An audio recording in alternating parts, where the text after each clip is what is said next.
अच्छा तो ये होता कि प्रधानमंत्री जी पहले दिन आके वक्तव्य दे देते, तो ये 15 दिन जो खराब मामला है, और जब स्टेट अपने अधिकार मांगता है तब आप दिल्ली वाले उनको डरा के भेज देते रहे। 303 पे पहुंच गए। एनडीए का बहुत बड़ा योगदान था 2019 के अंदर, और अब भी एनडीए के अंदर आप ऐसे दलों को शामिल कर रहे हो जिनका एक भी एमपी नहीं है। वो लंबी मैं नहीं हूं, मैंने नेता वहां गए थे जब चुनाव हुए, तब इनके नेता ने कहा था कि 10 दिन में कर्जा माफ करें, अभी आप माफ करें। तो राजस्थान के अंदर पेपर लीक की घटना है, वहां कांग्रेस के एक बड़े नेता का नाम आ रहा है, जिससे पहले मीडिया और दूसरे आप कंक्लूड करो प्लीज। नो जानते no no Modi paper leak की और कानून तो बढ़ गया, ईडी पकड़ती है, एसओजी एसीबी जो स्टेट एजेंट जो पकड़ती है, लेकिन उस मुख्य सूत्रधार को नहीं पकड़ती जिसकी वजह से पेपर आउट हो रहे हैं। आरपीसी के चेयरमैन को बर्खास्त करे। ईडी की जो एंट्री हुई है उसका मैं स्वागत करता हूँ, लेकिन ईडी मुख्य उसमें जाए एक समझ बोले बजरी का बहुत बड़ा खेल राजस्थान के अंदर हुआ।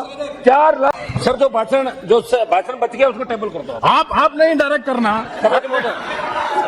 ये अविश्वास प्रस्ताव पर जो पिछले 3 दिन से लगातार चर्चा चल रही है। 3 मिनट 3 मिनट तो मैं नहीं बोलूंगा। आप शुरू किया, मेरा 3 मिनट तो आप ऐसे ही रख दिया मेरा। जल्दी जो पिछले 3 दिन से चर्चा चल रही है विश्वास प्रस्ताव पे, इस पक्ष की तरफ से दोनों तरफ से मणिपुर हिंसा को लेके सब जगह से बात की गई। सबने चिंता करी कि मणिपुर जल रहा है। मणिपुर के अंदर जो हिंसा हुई, जिस तरह हथियार थानों से लूटे गए, 10,000 से ज्यादा हथियार लूट लिए, और जिस तरह एक महिला का वीडियो आया निर्वस्त्र करके उसको घुमाया, इससे पूरा देश वर्ल्ड में शर्मसार हुआ।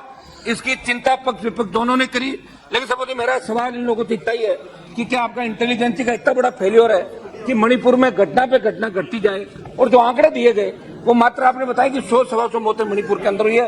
आप मणिपुर जो संसदीय दल जाके आया, उन्होंने जहाँ लोगों से मिले करे, और जो हालात वहाँ के थे वो ठीक नहीं है, वहाँ शांति नहीं है। मणिपुर के अंदर शांति कैसे स्थापित हो, हम सबको इसकी चिंता करने की आवश्यकता है। और जिस तरह हमारी बहनों को वहाँ निर्वस्त्र करके घुमाया, ऐसी घटनाओं की पुनरावृत्ति इस देश के अंदर नहीं हो, इस बारे में दिल्ली की सरकार को सोचना चाहिए। अच्छा तो ये होता कि प्रधानमंत्री जी पहले दिन आके वक्तव्य दे देते, तो ये 15 दिन जो खराब हुए हमारे लोगों के बोलने के लिए, जिस तरह आप 3 मिनट की पाबंदी कर रहे हो, पहले तो आधा घंटे लोग बोले, अब लास्ट में 3 मिनट, तो 3 मिनट में सर नहीं बोल सकते हम लोग। हमारी भी पार्टियां, सब हर आदमी चाहता है, लोग कहते हैं लोकसभा में आप जाओ, सवाल उठाओ, बात उठाओ, कहाँ से उठाएंगे?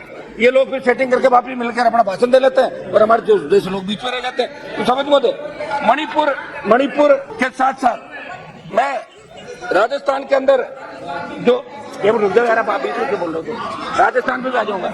समझ मोदी, मैं राजस्थान की घटना पे भी आपका ध्यान आकर्षित करूंगा। यहाँ लोग बैठे होंगे। राजस्थान में मुख्यमंत्री जी का जो इलाका जहाँ के गृह मंत्री है, उस जवाहरलाल नेहरू यूनिवर्सिटी कैंपस के अंदर एक बालिका के साथ दुष्कर्म की घटना होती है। उस कैंपस के साथ अभी कुछ दिनों पहले, और एक किसान की बेटी को भीलवाड़ा के कोटड़ी में दुष्कर्म करके उसको जिंदा जलाया जाता है। जब तक वो जल नहीं जाता तब तक उसको कोयले की भट्टी के अंदर डाल दिया जाता है। ये राजस्थान की घटना है। समझ में, राजस्थान में 2019 से लेकर 22 के अंदर नाबालिग बच्चों के साथ गैंगरेप के कुल 7,593, और 14 से लेकर जब आपकी सरकार थी 16 तक राजस्थान में नाबालिग बच्चों के विरुद्ध यौन हिंसा के कुल 7,084 मामले उस समय भी दर्ज होते। हमारा मकसद एक ही है कि ये नारी शक्ति को सम्मान कैसे मिले, ये अपराध कैसे घटे। मैं मांग करूंगा अध्यक्ष जी से कि 2 दिन आगामी जब सत्र हो तो नारी शक्ति के सम्मान में ये जो नारी उत्पीड़न के मामले देश में बढ़ रहे हैं, इनके लिए भी 2 दिन इस हाउस के अंदर चर्चा होनी चाहिए, और प्रत्येक सांसद को बोलने का मौका मिले। समझ मोदे, मध्य प्रदेश के रीवा में 2 नाबालिग लड़कियों के सामूहिक दुष्कर्म हुआ। छत्तीसगढ़ के बस्तर में 23 वर्षीय बालिका के साथ सामूहिक दुष्कर्म जैसी घटनाएं। केंद्र सरकार को महिलाओं के बढ़ते अपराध के कारण को समझते हुए कड़े कानून बनाने के साथ साथ उन अपराधियों में भय और क्षोभ पैदा करने की आवश्यकता है। सब देश और राजस्थान में दंगों की जानकारी, ये लंबा चौड़ा आंकड़ा है। 16 से 20 तक दंगे, 16 जो दंगे हुए, उससे पहले दंगे हुए, ये शर्मनाक दंगे हैं जो हजारों की तादाद के साथ 50,000 से ज्यादा आंकड़े दंगों के इस देश के अंदर देखने को मिलते हैं। तो देश की बिगड़ती कानून व्यवस्था और भारत सरकार की बेबसी, ये जब कोई बात आती तो भारत सरकार यहाँ कहती है कि ये तो स्टेट का मामला है, और जब स्टेट अपने अधिकार मांगता है तब आप दिल्ली वाले उनको डरा के भेज देते हो स्टेट को। तो मेरा इसके अंदर रहेगा कि आप अपनी बेबसी नहीं दर्शाएं। आप ये नहीं कहें कि अनुसूची के अंदर ही तो राज्य सरकार जाना है, और जब राज्य सरकार कोई काम करना चाहती है तो आप उसके अंदर अड़ंगा डाल देते हो। तो मेरा आपसे आग्रह है कि छोटी पार्टियों को भी नहीं दबाएं, क्योंकि आप जिस एनडीए के सारे सत्ता के अंदर आए, 303 पे पहुंच गए। एनडीए का बहुत बड़ा योगदान था 2019 के अंदर, और अब भी एनडीए के अंदर आप ऐसे दलों को शामिल कर रहे हो जिनका एक भी एमपी नहीं है। वो लंबी मैं नहीं हूं, मैंने आपकी तरफ सुनी है, मैंने आपकी तरफ हूँ और मैं इनकी तरफ हूँ। मैं अकेला लड़ाई लड़ रहा हूँ, मेरे दम पे लड़ाई लड़ रहा हूँ।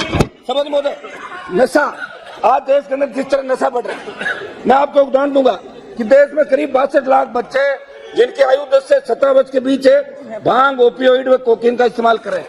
समझ महोदय, किसान समर्थन मूल्य प्रधानमंत्री फसल बीमा योजना, ये सही है कि प्रधानमंत्री फसल बीमा योजना किसानों के लिए, ये आप उनसे किसानों से पैसा भरवा लेते हो, किसान पैसा भर देता है, लेकिन बीमा कंपनियां वापस मिलती नहीं तो उनका कोई ऑफिस है, नहीं उनको हम पकड़ सकते हैं, मुकदमा दर्ज कराते हैं, नहीं मिलता है। राजस्थान में शायद पिछले दिनों में बेनीवाल जी, एक मिनट में इसी पर आऊं। समय आप समाप्त कीजिए, कंक्लूड करो। मेरी मांग है कि एमएसपी में पूरी खरीद हो, जो फसल बीमा कंपनियां घोटाले करी उनकी जांच हो। 7 अगस्त को मेरे एक सवाल के जवाब में वित्त जी ने बताया था कि 20 लाख किसानों पर 86,000 करोड़ का कृषि कर्ज बकाया है और राजस्थान में किसानों पर 1,47,562 करोड़ का कृषि कर्ज बकाया। कांग्रेस सरकार के भी जब नेता वहां गए थे, जब चुनाव हुए, तब इनके नेता ने कहा था कि 10 दिन में कर्जा माफ करेंगे। मैं इनको भी याद दिलाना चाहता हूँ कि आपकी सरकार है और आप रेवड़ियां बांट रहे हो, तो किसान का पूरा कर्जा भी आप माफ करें।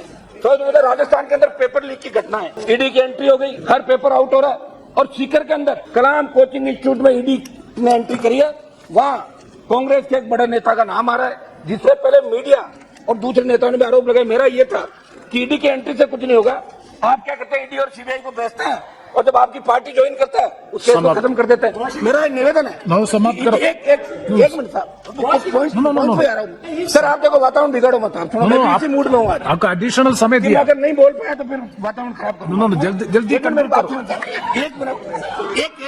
में सारी एक डेढ़ आपने इनको 15 मिनट दे दिए साहब, दोनों नहीं, आप 1 मिनट में बात, 1 मिनट से कंक्लूड करो। आप ही सिंगल मेंबर पार्टी से आप कंक्लूड करो प्लीज। जानते हो मोदी सर, वर्तमान कांग्रेस सरकार पूर्ति भाजपा सरकार के कार्यकाल में 2 दर्जन से अधिक बड़ी भर्तियां परीक्षा रद्द हुई राजस्थान के अंदर।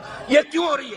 पेपर लीक क्यों हो रहा? कानून तो बढ़ गया, ईडी पकड़ती है, एसओजी एसीबी जो स्टेट एजेंसी पकड़ती है, लेकिन उस मुख्य सूत्रधार को नहीं पकड़ती, जिसकी वजह से पेपर आउट हो रहे हैं। आरपीसी के चेयरमैन को बर्खास्त करे।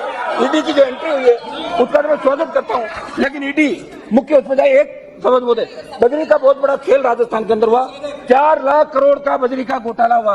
कांग्रेस के नेताओं के साथ साथ भारतीय जनता पार्टी के कई नेता भी बजरी के खेल के अंदर शामिल है। मेरा यह है कि ईडी बजरी के अंदर भी ईडी की एंट्री हो, बजरी माफिया का इलाज हो, ये हम लगातार आरएलपी पार्टी आंदोलन करिए, ये मैं आपसे मांग करता हूँ। एक मिनट सभापति महोदय, एक हमारा था ये बढ़ती महंगाई, सभापति महोदय 1 मिनट में सारी बात खत्म कर रहा हूँ। महंगाई 2014 के अंदर जब सरकार आई, पेट्रोल डीजल 50, 52, 55 रुपए था, आज 100 रुपए चला गया। अंतर्राष्ट्रीय बाजार में प्रति बैरल क्रूड ऑयल की कीमतें कम। नेक्स्ट बात point final conclusion last page. एक मिनट साहब, ईआरसीपी अच्छा बोल रहा हूँ साहब, अच्छा भाषण है लेकिन समय नहीं है इसलिए प्रॉब्लम। ईआरसीपी जो हमारी ईस्टर्न कैनाल परियोजना है, जिसमें राजस्थान के पूर्व के 12-13 जिले जुड़ेंगे, केंद्र राज्य पर डाल देता है, राज्य केंद्र पर डाल देता है। मेरी मांग है कि केंद्र के अंदर जल संसाधन मंत्री राजस्थान से आते हैं, भाषणों से काम नहीं चलेगा, वोट लेने से वापस जाना पड़ेगा। मैं मांग करता हूँ इसको केंद्रीय परियोजना दिल्ली की सरकार घोषित करे, चुनाव का समय। या एक मिनट समाप्त करता हूँ। किसान आंदोलन हुआ, अच्छा पहलवान बेटियां, आप भाई एक मिनट हमारी पहलवान बेटियां न्याय के लिए जंतर मंत्र पे बैठी थी, उन पहलवान बेटियों का उत्पीड़न हुआ, उनका शोषण हुआ, उन्हें मुकदमा दर्ज कराने के सुप्रीम कोर्ट जाना पड़ा। इससे ज्यादा शर्मनाक बात नहीं हो सकती। कौन सा महिला लोग करते हो? प्लीज बेनीवाल जी बात करते हैं तो हरियाणा के अंदर, 1 मिनट लास्ट खत्म करता हूँ, हरियाणा में जाट आरक्षण आंदोलन के अंदर 50 से ज्यादा हमारे समाज के बच्चों ने शहादत दी। आपने जब बात करी, वार्ता करी, तब आपने कहा था कि मुकदमा वापस लेंगे। उन जाट नौजवान जेलों के अंदर बैठे हैं, जाट, पटेल और हमारे मराठे, जो गुजर, जिन लोगों ने आंदोलन किया, मुकदमे देश की सरकार को। 1 मिनट प्लीज, एक कितना आप 10 मिनट लिया ना। मेरी एक मांग ये रहेगी कि सभापति महोदय, हमारे राजस्थान से जो जिनका हमारा खून का रिश्ता है, बिश्नोई जो पंथ बना, वो जाट समाज से 99% लोग बिश्नोई बने, हमें वहाँ आरक्षण है, उनको भी दिल्ली में केंद्र में आरक्षण मिलना चाहिए। सिद्ध जो हमारे भाई उनको मिले, काम खानियों को मिले। मेरी ये मांग है कि जो हमारे भरतपुर, धौलपुर के साथ अन्य 8-9 राज्य के जाट है, जो स्टेट में आरक्षण मिलता है, धन्यवाद। दिल्ली में नहीं मिलता। मांग है कि एक राष्ट्र बाबू जी एक मिनट समझ में राष्ट्र your mic is off, nothing is going on record. Last No, your mic is off. आप within 1 minute. No. आप within 1 minute से Last में conclude बोल करो. Last point बोलो. Last. Yeah. मैं मांग करता हूँ साहब कि अग्निपथ जो आप लेते हैं You going उसका देश में विरोध और उसके बाद आपने 25% की बजाय कहा कि जो 4 साल के लिए जाएगा उसको 50% में एडजस्ट करेंगे। हम मांग करते हैं कि अग्निपथ योजना वापस जाए, नहीं तो दिक्कत आएगी आप लोगों को 24। और इसमें मेरी मांग है, खत्म तो कर दूं मैं, खत्म तो कर रहा हूँ इसको। अग्निपथ के अंदर मेरी मांग है सेना के अंदर आई रेजिमेंट, गुजर रेजिमेंट का भी जाट रेजिमेंट की तरह गठन किया जाए ताकि ये नौजवान भी सेना में लड़ने के लिए जा Oh, Maitra सके। ji, सेना के सम्मान को ठेस नहीं लगने देंगे। Thank you. बहुत बहुत आपको धन्यवाद। Thank you.